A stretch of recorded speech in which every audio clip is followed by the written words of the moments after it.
ಇವತ್ತಿನ episode start ಆದ ಕೂಡಲೇ ಎಲ್ಲರೂ ನೆನ್ನೆ ನಡೆದಿದ್ರ ಬಗ್ಗೆನೇ ಡಿಸ್ಕಸ್ ಮಾಡ್ತಾ ಇದ್ರು. ಪಾಪ ಧನರಾಜ್ ಅಂತೂ ರಜತ್ನ ತಳ್ಕೊಂಡು ಬಾತ್ರೂಮ್ಗೂ ಹೋಗಿ ಬರ್ತಾ ಇದ್ರು. ಇನ್ನು ಐಶ್ವರ್ಯ ಅಂತೂ ಮೋಕ್ಷಿತನ ಪಕ್ಕದಲ್ಲಿ ಕುಂದ್ರಿಸ್ಕೊಂಡು ಕಂಪ್ಲೇಂಟ್ ಹೇಳೋಕೆ ಶುರು ಮಾಡ್ಕೊಂಡ್ಬಿಟ್ಟಿದ್ರು. ಆಮೇಲೆ ಸುದೀಪ್ ಅವ್ರು ಬಂದು ಒಂದು ಫನ್ ಟಾಸ್ಕ್ ಮಾಡಿಸ್ತಾರೆ. ಮಂಜುನ ಎಬ್ಬಿಸಿ ಐಶ್ವರ್ಯ ತರ ಆಕ್ಟ್ ಮಾಡಬೇಕು, ಅವ್ರು ಹೆಂಗ್ ಮಾಡ್ತಾರೋ ಹಂಗೆ ಮಾಡಿ ತೋರಿಸ್ಬೇಕು ಅಂತ ಹೇಳ್ತಾರೆ. ಐಶ್ವರ್ಯ ಬೆಳಗ್ಗೆ ಎದ್ದಾಗ್ಲಿಂದ ಹಿಡಿದು ಯಾವ್ಯಾವ ತರ ಅವ್ರು ನಡ್ಕೋತಾರೆ ಅನ್ನೋದನ್ನ ತುಂಬಾ ಚೆನ್ನಾಗಿ ತೋರಿಸಿದ್ರು. ಆಮೇಲೆ ಧನರಾಜ್ಗೆ ರಜತ್ತು ಮಾಡಕ್ ಹೇಳ್ತಾರೆ, ಗೌತಮಿದು ಮಾಡಕ್ ಹೇಳ್ತಾರೆ. ಅವರು ಒಂದ್ ರೇಂಜಿಗೆ ತುಂಬಾ ಚೆನ್ನಾಗಿ ನಗಿಸಿದ್ರು. ಮೋಕ್ಷಿತ ಶಿಶಿರ್ನ ಆಕ್ಟ್ ಮಾಡೋದಕ್ಕೆ ಟ್ರೈ ಮಾಡಿದ್ರು. ಆದ್ರೆ ಈ ಟಾಸ್ಕ್ ಅಲ್ಲಿ ಹೈಲೈಟ್ ಆಗಿ ಮಾಡಿದ್ದು ಅಂದ್ರೆ ರಜತ್. ಫಸ್ಟ್ ಚೈತ್ರ ಅವ್ರದ್ದು ಮಾಡಿದಾಗಂತೂ ಸಿಕ್ಕಾಬಟ್ಟೆ ನಕ್ಬಿಟ್ಟೆ ನಾನು.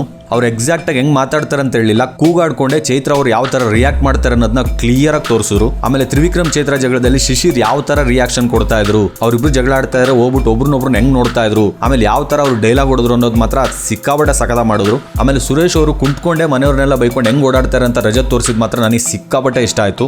ರಜತ್ ಬಗ್ಗೆ ಒಂದೇ ಮಾತಲ್ಲಿ ಹೇಳ್ಬೇಕು ಅಂದ್ರೆ ಸದ್ಯಕ್ಕೆ ಈ ಮನೇಲಿರೋ ಏಕೈಕ ಬ್ಲಾಕ್ ಬಸ್ಟರ್ ಎಂಟರ್ಟೈನರ್ ಅಂತ ಹೇಳ್ತೀನಿ ನಾನು. ಆಮೇಲೆ 2 ಟೀಮ್ ಮಾಡಿ ಒಂದು ಟಾಸ್ಕ್ ಕೊಡ್ತಾರೆ ಸುದೀಪ್ ಅವರು. ಒಂದು ಟೀಮ್ ಬಾಯಲ್ಲಿ ನೀರು ಹಾಕೊಂಡಿರ್ಬೇಕು, ಇನ್ನೊಂದು ಟೀಮು ಕೆಟ್ಟದಾಗ ಹಾಡು ಹೇಳಿ ಅವ್ರನ್ನ ನಗಿಸಿ ಬಾಯಿಂದ ನೀರು ಉಗಿಸ್ಬೇಕು. ಈ ಟಾಸ್ಕ್ ನನಗೆ ಅಷ್ಟೊಂದು ಇಷ್ಟ ಆಗಲಿಲ್ಲ. ಆಮೇಲೆ SR ನೋ ರೌಂಡ್ ನಾರ್ಮಲ್ ಆಗಿ ಬೋರಿಂಗ್ ಇರುತ್ತೆ. ಈ ಸಲ ಸ್ವಲ್ಪ ಲೈಟ್ ಆಗಿ ಎಂಟರ್ಟೈನಿಂಗ್ ಆಗಿತ್ತು. ಅದ್ರಲ್ಲಿ ರಜತ್ ಕಳಪೆ ಸುಮ್ನೆ ಕೊಡ್ತಾರೆ ಸರ್, ಇವ್ರಿಗೆ ಕಳಪೆ ಕೊಡೋಕೆ ರೀಸನ್ನೇ ಇಲ್ಲ ಅಂತ ಒಂದು ಕಂಪ್ಲೇಂಟ್ ಮಾಡಿದ್ರು. ಅವಾಗ ಸುದೀಪ್ ಅವರು ಅವ್ರ ಕಳಪೆ ಕೆಡದಾಗೆ ಕೊಡ್ಲಿ ಬಿಡಿ, ನೀವು ಸುಮ್ಮನಿರಿ, ಅವ್ರು ತಪ್ಪು ಮಾಡೋಕ್ ಬಿಡಿ, ಜನ ನೋಡ್ತಿರ್ತಾರೆ ಅಂತ ಹೇಳಿದ್ರು. ಅದು ಆಕ್ಚುಲಿ ಒಂದ್ ಮಟ್ಟಿಗೆ ಸರಿ ಅಂತ ನನಗೂ ಅನ್ನಿಸ್ತು. ಆಮೇಲೆ ಒಂದು ಪಂಚಿಂಗ್ ಬ್ಯಾಗ್ ತರಿಸ್ತಾರೆ, ಬಾಕ್ಸಿಂಗ್ ಗ್ಲೌಸ್ ಕೊಡ್ತಾರೆ. ಯಾರಿಗಾದ್ರೂ ಯಾರ ಮೇಲಾದ್ರೂ ಸಿಟ್ಟಿದ್ರೆ ಅದನ್ನ ಹೇಳ್ಬಿಟ್ಟು ಎಷ್ಟು ಬೇಕೋ ಅಷ್ಟು ಹೊಡಿಬೇಕು. ಬೇಸಿಕಲಿ ಒಬ್ರ ಮೇಲೆ ಏನಾದ್ರೂ ಸಿಟ್ಟಿದ್ರೆ ಅದನ್ನ ಅವರೇ ಅಂತ ತಿಳ್ಕೊಂಡು ಹೊಡೆದ್ಬಿಟ್ಟು ತಿರ್ಸ್ಕೊಳ್ಳೋದು. ಇದ್ರಲ್ಲಿ ಒಂದ್ ವಿಷಯ ನಾನು ಗಮನಿಸಿದ್ದೇನಂದ್ರೆ ಐಶ್ವರ್ಯ, ರಜತ್, ಭವ್ಯ, ಸುರೇಶಣ್ಣ, ಶಿಶಿರ್, ಮೋಕ್ಷಿತ, ಚೈತ್ರ ಹೊಡೆದಾಗ ಜನ ಚಪ್ಪಾಳೆ ಹೊಡಿಲೇ ಇಲ್ಲ. ಆದ್ರೆ ಹನುಮಂತು, ಧನರಾಜು, ತ್ರಿವಿಕ್ರಮ್, ಮಂಜು ಹೊಡಿತಿರ್ಬೇಕಾದ್ರೆ ಸಿಕ್ಕಾಪಟ್ಟೆ ಚಪ್ಪಾಳೆ ಹೊಡಿತಾ ಇದ್ರು. ಸೊ ನನ್ಗೆ ಏನ್ ಅನಿಸ್ತು ಅಂದ್ರೆ ಇವ್ರು 4 ಜನಕ್ಕೆ ಜನ ಚಪ್ಪಾಳೆ ಹೊಡೆದ್ರು ಅಂದ್ರೆ ಇವ್ರದೇ ಕರೆಕ್ಟು, ಇವ್ರು ಹೇಳಿದ ಕಾರಣ ಜನಕ್ಕೆ ಇಷ್ಟ ಆಯ್ತು ಅಂತ ಪ್ರೂವ್ ಆಯ್ತೇನೋ ಅಂತ ಅನ್ನಿಸ್ತು. ಇಲ್ಲ ನೀವ್ ಹೇಳ್ಬೋದು ಎಡಿಟಿಂಗ್ ಅಲ್ಲಿ ಹಾಕಿರ್ತಾರೆ ಜನ ಚಪ್ಪಾಳೆ ಹೊಡೆದಿರಲ್ಲ, ಆಮೇಲೆ ಎಡಿಟಿಂಗ್ ಹೋಗಿರುತ್ತೆ,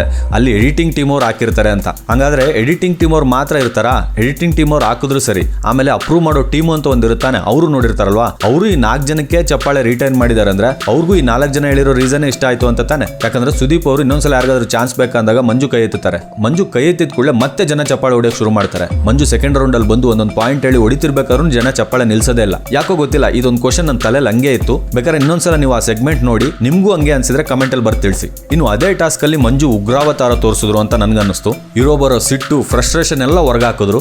ಐಶ್ವರ್ಯಗೆ ಫುಲ್ ಕೋಟಿಂಗ್ ಕೊಟ್ರು. ಇನ್ನೊಂದು ಚಾನ್ಸ್ ಯಾರಿಗಾದ್ರೂ ಬೇಕಾ ಅಂದಾಗ್ಲೂ ಮಂಜು ಕೈ ಎತ್ತು ಬಂದು ಶಿಶಿರ್ಗೂ ಫುಲ್ ಕೋಟಿಂಗ್ ಕೊಟ್ರು. ಅದನ್ನ ನೋಡಿದಾಗ ನನಗೆ ಹಳೆ ಮಂಜು ಏನಾದ್ರು ವಾಪಸ್ ಬಂದ್ರಾ ಅಂತ ಡೌಟ್ ಬಂತು. ಆಮೇಲೆ ಶಿಶಿರ್ ಎಲಿಮಿನೇಟ್ ಆದಾಗ ನಾನು ಎಕ್ಸ್ಪೆಕ್ಟೇ ಮಾಡಿರಲಿಲ್ಲ. ಎಲ್ಲರನ್ನು ಕುಂದ್ರಿಸಿ ತುಂಬಾ ಡೀಸೆಂಟ್ ಆಗಿ ಮಾತಾಡಿದ್ರು ಶಿಶಿರ್. ಇದು ಮಾತ್ರ ನಿಜವಾಗ್ಲೂ ನನಗೆ ಸರ್ಪ್ರೈಸಿಂಗ್ ಅನ್ನಿಸ್ತು. ಆಮೇಲೆ ಹೊರಗಡೆ ಹೋದಾಗ್ಲೂ ಯಾವುದೇ ಕಾಂಟ್ರವರ್ಸಿ ಮಾತು ಮಾತಾಡದಂಗೆ ಎಷ್ಟು ಡಿಗ್ನಿಟಿ ಆಗಿರ್ಬೇಕು ಅಷ್ಟು ಡಿಗ್ನಿಟಿ ಆಗಿದ್ರು. ಧರ್ಮ ಅವರ ಎಕ್ಸಿಟ್ ಬಿಟ್ರೆ ಶಿಶಿರ್ ಎಕ್ಸಿಟೇ ನನಗೆ ಇಷ್ಟ ಆಗಿದ್ದು. ಆಮೇಲೆ ಚೈತ್ರಕ್ಕೆ ಸೇವ್ ಆದಾಗ ವಿನ್ನಿಂಗ್ ಸ್ಪೀಚ್ ಕೊಡೋಕೆ ಹೋದ್ರು, ಅದನ್ನ ಸುದೀಪ್ ಅವ್ರು ನಿಲ್ಸಿದ್ರು. ಇದನ್ನ ನಾನು ಆಕ್ಚುಲಿ ಹೇಳ್ಬೇಕಾ ಬೇಡ ಅನ್ಕೊಂಡಿದ್ದೆ, ಯಾಕಂದ್ರೆ ಇವತ್ತು ಶಿಶಿರ್ ಎಲಿಮಿನೇಟ್ ಆಗ್ತಾ ಇದ್ರು. ಈ ಟೈಮಲ್ಲೂ ಆ ಪಂಚಿಂಗ್ ಬ್ಯಾಗ್ ಟಾಸ್ಕ್ ಎಲ್ಲ ಮುಗ್ದೇ ಹೋಯ್ತು ಅನ್ಬೇಕಿದ್ರೆ ಆ ಟೈಮಲ್ಲಿ ಸುದೀಪ್ ಇನ್ನೊಂದ್ ರೌಂಡ್ ಯಾರಿಗಾದ್ರೂ ಬೇಕಾ ಅನ್ನೋದೇನು, ಮಂಜು ನನಗ್ ಬೇಕು ಸರ್ ಅಂತ ಕೈ ಎತ್ತೋದೇನು, ಆ ಕೈ ಎತ್ತಿದ ಮೇಲೆ ಶಿಶಿರ್ನೇ ಹಿಡ್ಕೊಂಡು ರುಬ್ಬೋದೇನು. ಪಾಪ ಶಿಶಿರ್ಗೆ ಯಾಕೆ ಹಿಂಗೆ ಅಷ್ಟೆಲ್ಲ ಮಾತು ಅನ್ನಿಸ್ಕೊಂಡ್ಮೇಲೂ ಶಿಶಿರ್ ಎಲಿಮಿನೇಟ್ ಆದಾಗ ಮಂಜು ಬಗ್ಗೆ ಅಷ್ಟು ಚೆನ್ನಾಗಿ ಮಾತಾಡಿದಾಗ ನನ್ ಒಂಥರ ಆಗ್ಬಿಡ್ತು ಕಂಡ್ರೆ ಮನಸ್ಸಿಗೆ. ಇನ್ನು ಸುರೇಶ್ ಅಣ್ಣ ಹೊರಗಡೆ ಹೋಗ್ತಾರೆ, ಅದನ್ನ ನಾಳೆ ಬಂದುಡಿದ್ದಾರೆ. ಏನೋ ಒಂಥರ ಚೆನ್ನಾಗೇ ಇತ್ತು ಇವತ್ತಿನ ಎಪಿಸೋಡ್. ನನಗೆ ನಿಮ್ಗೆ ಏನ್ ಅನ್ನಿಸ್ತು ಅಂತ ದಯವಿಟ್ಟು ಕಮೆಂಟ್ ಅಲ್ಲಿ ಬರ್ತಿ ತಿಳಿಸಿ. ಆಮೇಲೆ ಈ ರಿವ್ಯೂ ನಿಮ್ಗೆ ನಿಜವಾಗ್ಲೂ ಇಷ್ಟ ಆಗಿದ್ರೆ ಥ್ಯಾಂಕ್ಸ್ ಬಟನ್ ಪ್ರೆಸ್ ಮಾಡಿ ದಯವಿಟ್ಟು ಸಪೋರ್ಟ್ ಮಾಡಿ. ಹಂಗೆ ಈ ವಿಡಿಯೋನ ಲೈಕ್ ಮಾಡಿ, ನಿಮ್ಮ ಫ್ರೆಂಡ್ಸ್ ಫ್ಯಾಮಿಲಿಗೆ ಶೇರ್ ಮಾಡಿ. ನಮ್ಮ ಚಾನಲ್ನ ಇನ್ನೂ ಸಬ್ಸ್ಕ್ರೈಬ್ ಮಾಡಿಲ್ಲ ಅಂದ್ರೆ ಈಗಲೇ ಸಬ್ಸ್ಕ್ರೈಬ್ ಮಾಡಿ.